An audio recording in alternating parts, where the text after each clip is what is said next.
Hi everyone, मैं प्रिया और अपने चैनल पर आप सभी का स्वागत करती हूँ। तो देखिए, क्या आप जानते हैं कि जो महाभारत का युद्ध था वो कुरुक्षेत्र में ही क्यों लड़ा गया? चलिए, अगर जानते हैं तो आप कमेंट में ज़रूर बताएं। अगर नहीं तो चलिए मैं आपको इस वीडियो के माध्यम से बताती हूँ। देखिए, भगवान श्री कृष्ण को डर था। क्या डर था? कि भाई बहनों के, गुरु शिष्यों के व संबंधी कुटुंबियों के इस युद्ध में एक दूसरे को मरते देखकर कहीं ये न संधि कर बैठे। इसलिए ऐसी भूमि युद्ध के लिए चुनने का फैसला लिया गया जहाँ क्रोध और द्वेष के संस्कार पर्याप्त मात्रा में हों। तब श्री कृष्ण ने कई दूत अनेकों दिशाओं में भेजे और उन्हें वहां की घटनाओं का जायजा लेने को कहा। एक दूत ने सुनाया कि कुरुक्षेत्र में बड़े भाई ने छोटे भाई को खेत की मेड़ टूटने पर बहते हुए वर्षा के पानी को रोकने के लिए कहा, तो उसने साफ इनकार कर दिया। इस पर बड़ा भाई आग बबूला हो गया। उसने छोटे भाई को छुरे से गोद डाला और उस लाश को पैर पकड़कर घसीटता हुआ उस मेड़ के पास ले गया। कहाँ पे? जहाँ से पानी निकल रहा था। वहां उस लाश को पानी रोकने के लिए लगा दिया। यह कहानी सुनकर श्री कृष्ण ने तय किया कि यही भूमि भाई भाई के युद्ध के लिए उपयुक्त है। जब श्री कृष्ण आश्वस्त हो गए थे तो इस भूमि के संस्कार यहाँ पर भाइयों के युद्ध में एक दूसरे के प्रति प्रेम उत्पन्न नहीं होने देंगे। तब उन्होंने युद्ध कुरुक्षेत्र में करवाने की घोषणा कर दी। चलिए, एक कहानी ऐसी भी है कि जब कुरुक्षेत्र की जुताई हो रही थी तब इंद्र ने उनसे जाकर इसका कारण पूछा। तब कुरु ने कहा कि जो भी व्यक्ति इस स्थान पर मारा जाएगा वह पुण्य लोक में जाएगा। यही ऐसी मेरी इच्छा है कि इंद्र उनकी बातों को हंसी में उड़ाते हुए स्वर्गलोक चले गए। ऐसा अनेक बार हुआ। इंद्र ने अन्य देवताओं को यह बात बताई। देवताओं ने इंद्र से कहा कि यदि संभव हो तो कुरु को अपने पक्ष में कर लो। तब इंद्र ने कुरु के पास जाकर कहा कि कोई भी पशु पक्षी या मनुष्य निराहार रहकर या युद्ध करके इस स्थान पर मारा जाएगा तो वह स्वर्ग का भागी होगा। ये बात भीष्म, कृष्ण आदि सभी जानते थे, इसलिए महाभारत का जो युद्ध था वो कुरुक्षेत्र में ही लड़ा गया। चलिए, अब जो बहुत से ऐसे बोला जाता है कि महाभारत में काफी श्राप मिले थे। क्या? ये देखिए, महाभारत में जितनी महिमा वरदान की है तो उतनी ही श्राप की भी है। यदि यह श्राप नहीं दिए जाते तो महाभारत होती ही नहीं। एक बार दूम नामक वसु ने वशिष्ठ ऋषि की कामधेनु को हरण कर लिया था। इससे वशिष्ठ ऋषि ने दूत से कहा कि ऐसा काम तो सिर्फ मनुष्य करते हैं, इसलिए तुम 8 वसु मनुष्य हो जाओ। यह सुनकर वसुओं ने घबराकर वशिष्ठ जी से प्रार्थना की तो उन्होंने कहा कि अन्य वसु तो वर्ष का अंत होने पर मेरे शाप से छुटकारा पा जाएंगे, लेकिन इस दुम को अपनी करनी का फल तो भोगने के लिए एक जन्म तक मनुष्य बनकर पीड़ा तो भोगनी पड़ेगी। यही गु गंगा पुत्र कहलाए थे, है ना। यही गंगा पुत्र भीष्म भी कहलाए थे। कहते हैं कि सत्यवती के गर्भ से महाराज शांतनु को चित्रागन और विचित्र वीर नाम के 2 पुत्र हुए थे। तो विचित्र वीर के युवा होने पर भीष्म ने बलपूर्वक काशीराज की 3 पुत्रियों का हरण कर लिया था और उसका विवाह विचित्र वीर से करना चाहते थे, किंतु भीष्म चाहते थे कि किसी भी तरह अपने पिता शांतनु का कुल बढ़े। लेकिन बाद में बड़ी राजकुमारी अंबा को छोड़ दिया गया क्योंकि वे साल्वराज को चाहती थी। इसलिए साल्वराज के पास जाने के बाद अंबा को साल्वराज से स्वीकार करने से मना कर दिया गया था। तो अंबा के लिए तो बहुत ही दुखदायी स्थिति हो चली थी। फिर क्या हुआ कि अंबा ने अपनी इस दुर्दशा का कारण भीष्म को समझकर उनकी शिकायत परशुराम जी से कर दी। अब परशुराम जी में अंबा की मदद करने में असमर्थ सिद्ध हुए। तब अंबा ने बहुत ही द्रवित होकर भीष्म से कहा कि तुमने मेरा जीवन बर्बाद कर दिया है और जब मुझसे विवाह करने से मना कर रहे हो, मैं एक निस्सहाय स्त्री हूँ और तुम शक्तिशाली हो, तो तुम्हें अपनी शक्ति का दुरुपयोग किया है। मैं तुम्हारा कुछ भी नहीं बिगाड़ सकती, लेकिन मैं पुरुष के रूप में दोबारा जन्म लूंगी और तब मैं तुम्हारे अंत का कारण मैं ही बनूंगी। यही अंबा जो है वो प्राण त्याग कर शिखंडी के रूप में जन्म लेती हैं और भीष्म की मृत्यु का कारण भी बनती हैं। कहते हैं कि महाभारत के अनुसार पांडु अंबालिका और ऋषि वेदव्यास के पुत्र थे। वे पांडवों के धर्म पिता और धृतराष्ट्र के छोटे भाई थे। धृतराष्ट्र के अंधे होने के कारण पांडु को हस्तिनापुर का शासक बना दिया गया था। एक बार राजा पांडु अपनी दोनों रानियों कुंती और माद्री के साथ आखेट कर रहे थे। तभी उन्होंने मृग होने के भ्रम उस समय वह ऋषि अपनी पत्नी के साथ सहवास कर रहे थे और उसी अवस्था में उन्हें बाण लग गया। इसलिए उन्होंने पांडु को श्राप दे दिया कि जिस अवस्था में उनकी मृत्यु हो रही है उसी प्रकार जब भी आप पांडु अपनी पत्नियों के साथ सहवासरत होंगे तो उनकी मृत्यु हो जाएगी। यही कारण है कि पांडु अपनी दोनों पत्नियों के साथ सहवास नहीं कर सके और उनका कोई भी पुत्र नहीं हो सका। चलिए, महाभारत के बहुत कुछ ऐसे स्थान थे जहाँ पे बहुत ही महत्वपूर्ण घटनाएं घटी थी। तो देखिए वो कौन से थे। तो देखिए जैसे महाभारत का युद्ध कुरुक्षेत्र पर हुआ था, यहीं पर भगवान श्री कृष्ण ने गीता का भी ज्ञान दिया था। यह स्थान हरियाणा में स्थित है। लाक्षागृह बरनावा या बरनावत नामक स्थान मेरठ जिले में स्थित है। यहाँ पर पांडवों को मारने के लिए लाख का घर बनाया गया था। लाक्षागृह से निकलने पर भटकते हुए पांडव वर्तमान में नागालैंड में पहुंच गए थे। जिस स्थान पर भीम नहीं उठा पाए थे हनुमान जी की पूंछ, वह स्थान गंधमादन पर्वत पर स्थित है। कहते हैं कि सुमेरु पर्वत की चारों दिशाओं में स्थित गजदंत पर्वतों में से एक को उस काल में गंधमादन पर्वत कहा जाता है। हिमालय के कैलाश पर्वत के उत्तर में स्थित है गंधमादन पर्वत, है ना। देखिए फिर बोलते हैं कि जो बर्बरी का सिर काटकर जहाँ रखा गया था उस स्थान को वर्तमान में खाटू श्याम के नाम से जाना जाता है। राजस्थान के शेखावटी के सीकर जिले में स्थित है परमधाम खाटू। खाटू का श्याम का मंदिर बहुत ही प्राचीन है। उत्तर प्रदेश में स्थित मथुरा नगरी भगवान श्री कृष्ण की जन्म स्थली होने के कारण यह महाभारत की घटनाओं का प्रमुख केंद्र रहा है। महाभारत काल में इस नगरी पर जरासंध ने कई आक्रमण किए थे। बिहार की राजधानी पटना से करीब 100 किलोमीटर दूर स्थित 5 पहाड़ियों से घिरा राजगीर प्रसिद्ध धार्मिक तीर्थ स्थल है। यहीं पर जरासंध का अखाड़ा आज भी देखा जाता है। बिहार की राजधानी पटना से करीब 100 किलोमीटर दूर स्थित 5 पहाड़ियों से घिरा राजगीर प्रसिद्ध धार्मिक तीर्थ स्थल है।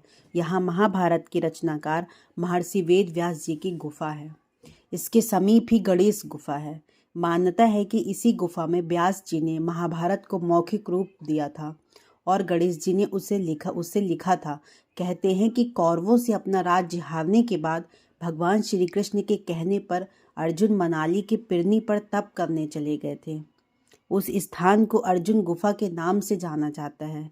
इसी स्थान पर भगवान शिव ने अर्जुन को पशुपति शस्त्र दिया गया था।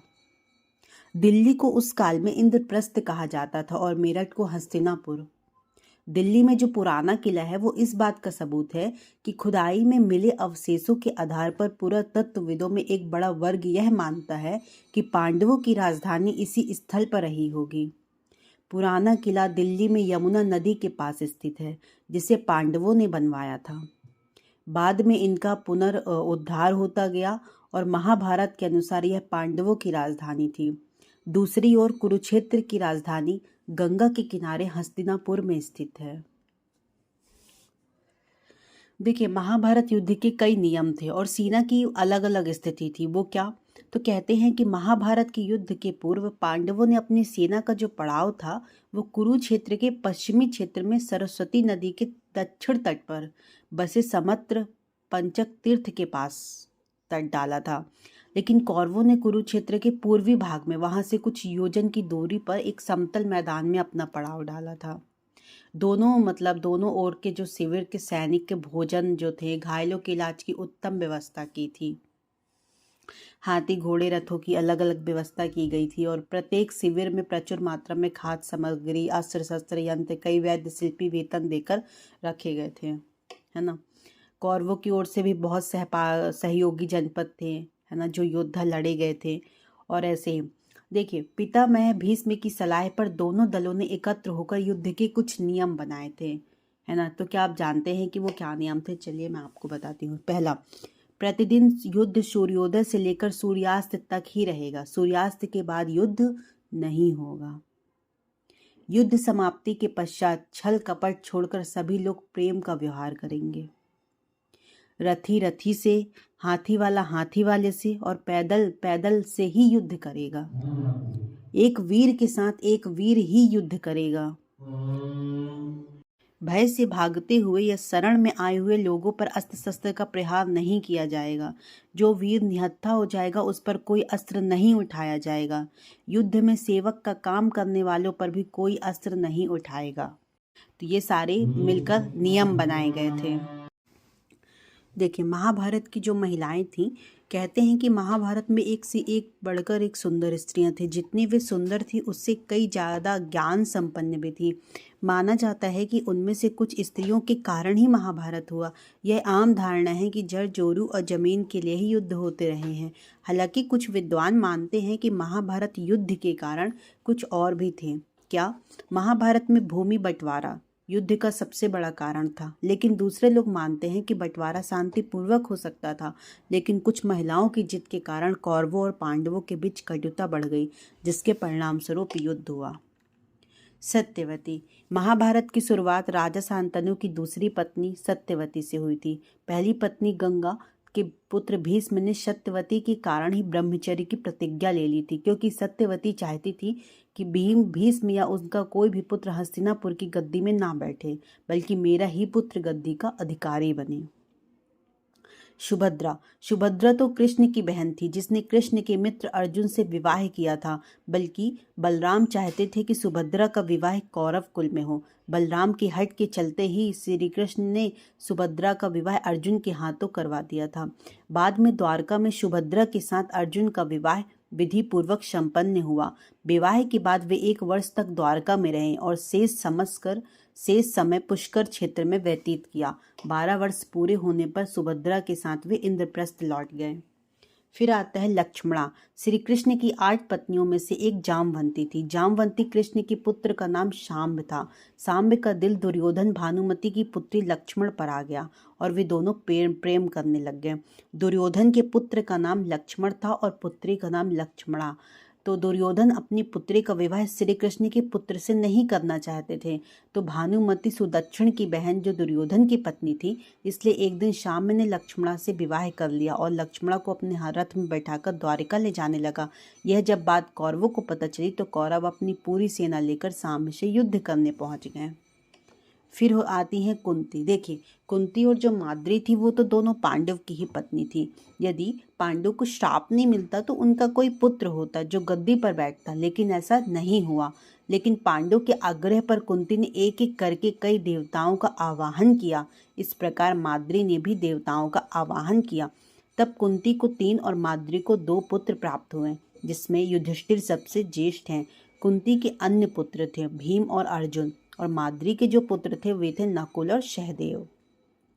देखिए, जैसा कि मैंने बताया था कि वर्षा ऋतु का समय था और माद्री और पांडव वन में विहार कर रहे थे। उस समय पांडु अपने काम वेग पर नियंत्रण न रख सके और माद्री के साथ सहवास करने को उतावले हो गए। तब ऋषि का श्राप महाराज पांडु की मृत्यु के रूप में फलित हो गया। चलिए, गांधारी। धृतराष्ट्र आंखों से नहीं मन से भी अंधों की भांति व्यवहार करते थे, इसलिए गांधारी और शकुनी को अप्रत्यक्ष रूप से सत्ता संभालनी पड़ी। गांधारी को यह चिंता सताने लगी कि कहीं कुंती के पुत्र सिंहासन पर न बैठ जाएं। ऐसे में शकुनी ने दुर्योधन के भीतर बाल्यकाल से ही पांडवों के प्रति घृणा का भाव भर दिया था। फिर आती है द्रौपदी। देखिए, पांडवों की पत्नी द्रौपदी को इस युद्ध का सबसे बड़ा कारण माना जाता है। महाभारत के अनुसार जब दुर्योधन इंद्रप्रस्थ को देखने गया तो एक जगह उसने रंगोली बनाई रखी थी। तो उसने समझा कि यह कितना सुंदर फर्श है, लेकिन असल में वह जल से भरा तालाब था। दुर्योधन उसमें गिर पड़ा। भ्रमवश उसने गिरने पर द्रौपदी जोर से हंसने लगी और उसके मुंह से निकल गया, अंधे का पुत्र भी अंधा। बस यही बात दुर्योधन के दिल में तीर की तरह धंस गई। हालांकि बाद में द्रौपदी को अपनी गलती का एहसास हुआ था कि वह व्यंग्य में कहे गए शब्द का जो असर होना चाहिए वह हो चुका था। तो दुर्योधन ने अपने इस अपमान का बदला लेने की ठान ली थी और शकुनी ने इस अपमान का बदला लेने के लिए एक तरकीब बताई। उसने कहा दुर्योधन से कि पांडवों को एक क्रीड़ा खेलने के लिए आमंत्रित किया जाए। उन्होंने कहा कि राज्य बंटवारे का निर्णय अब इस खेल के माध्यम से ही होगा। जो क्रीड़ा ना खेली गई होती तो शायद युद्ध भी नहीं होता। पांडवों ने दुर्योधन के आमंत्रण को स्वीकार कर लिया था और उन्होंने अपने भाग्य का निर्णय घुत के खेल पर छोड़ दिया। लेकिन पांडव तो इस खेल पर माहिर नहीं थे, फिर कैसे वे खेल खेलने के लिए तैयार हो गए। तो उनका मानना था कि यह खेल केवल भाग्य पर निर्भर करता है, ना कि चाल और छल और कपट पर। भगवान कृष्ण ने इस खेल का विरोध किया था, लेकिन पांडव नहीं माने। श्री कृष्ण ने कहा कि इस बुरे खेल में मैं तुम्हारा साथ नहीं दूंगा। भगवान कृष्ण ने गीता में कहा है कि सबसे बुरे खेलों में ये घोर क्रीड़ा है। पांडव खेल में एक के बाद एक राज्य हारते चले गए। फिर उन्होंने उनके पास की वस्तुएं भी दांव पर लगा दी। अंत में उन्होंने द्रौपदी को भी दांव पर लगा दिया था। बस यहीं से युद्ध की नींव रखी गई और द्रौपदी का जब चीरहरण करते हुए सबने देखा, लेकिन भगवान कृष्ण के अंतर मन में पहुंचकर द्रौपदी की लाज बचाई। यह महाभारत का सबसे टर्निंग पॉइंट था। फिर कहते हैं कि जो युद्ध में बचे हुए लोगों का क्या हुआ था, तो देखिए पांडव पक्ष के विराट और विराट के पुत्र उत्तर संक एवं श्वेत, सत्याग्नि के 10 पुत्र, अर्जुन पुत्र इरावन, द्रुपद द्रौपदी के 5 पुत्र, शिखंडी कौरव पक्ष के कालिंग राज भानुमान, केतुमान और अन्य कलिंग वीर, प्राच्य और सौवीर, क्षुद्रक और मालव वीर आदि सभी मारे गए थे। लाखों सेना के मारे जाने के बाद लगभग 24,165 कौरव जो सैनिक थे वो लापता हो गए थे, जबकि महाभारत के युद्ध के पश्चात कौरवों की तरफ से 3 और पांडवों की तरफ से 15 यानी कुल 18 योद्धा ही जीवित बचे थे। कहते हैं कि युद्ध के बाद श्राप के चलते श्री कृष्ण के कुल में भी आपसी युद्ध शुरू हो गया, जिससे श्री कृष्ण के पुत्र आदि सभी मारे गए। बलराम ने यह देखकर समुद्र के किनारे जाकर समाधि ले ली। श्री कृष्ण को प्रभास क्षेत्र में एक बहलिये ने पैर में तीर मार दिया, जिसके कारण उन्होंने देह त्याग दिया। बचे लोगों ने कृष्ण के कहने के अनुसार द्वारिका छोड़ दी और हस्तिनापुर में शरण ले ली। धृतराष्ट्र और गांधारी ने पांडवों के साथ रहते रहते 15 साल गुजार दिए। तब एक दिन भीम ने धृतराष्ट्र व गांधारी के सामने कुछ ऐसी बातें कह दी जिसके सुनकर उनके मन में बहुत शोक हुआ और वे दोनों वन चले गए। उनके साथ गांधारी, कुंती, विदुर और संजय भी वन में रहकर तप करने लग गए। विदुर और संजय इनकी सेवा में लगे रहते और तपस्या किया करते थे। एक दिन युधिष्ठिर के वन में पधारने के बाद विदुर ने देह छोड़कर अपने प्राणों को युधिष्ठिर में समा दिया। फिर एक दूसरे दिन जब धृतराष्ट्र और अन्य गंगा पर स्नान कर आश्रम आ रहे थे, तभी वन में भयंकर आग लग गई और दुर्बलता के कारण धृतराष्ट्र, गांधारी और कुंती भागने में असमर्थ थे। इसलिए उन्होंने उसी अग्नि में प्राण त्यागने का विचार किया और वहीं एकाग्रचित होकर बैठ गए। इस प्रकार धृतराष्ट्र, गांधारी, कुंती ने भी अपने प्राण त्याग दिए। संजय ने यह बात तपस्वियों को बताई और वे स्वयं हिमालय पर तपस्या करने लग गए। धृतराष्ट्र, गांधारी और कुंती की मृत्यु का समाचार जब महल में मिला तो हाहाकार मच गया। तब देवर्षि नारद ने उन्हें धैर्य बंधाया। युधिष्ठिर ने विधि पूर्वक सभी का श्राद्ध कर्म करवाया और दान दक्षिणा देकर उनकी आत्मा की शांति के लिए संस्कार किए। चलिए, तो मैंने बहुत ही सुंदर विवरण दिया आपको महाभारत का। आई होप आपको वीडियो पसंद आई होगी। तो ज़्यादा से ज़्यादा लोगों तक शेयर करें और मेरे चैनल को सब्सक्राइब भी करें। Thank you. मैं मिलती हूँ कल एक नए नेक्स्ट वीडियो के साथ। तब तक के लिए बाय बाय।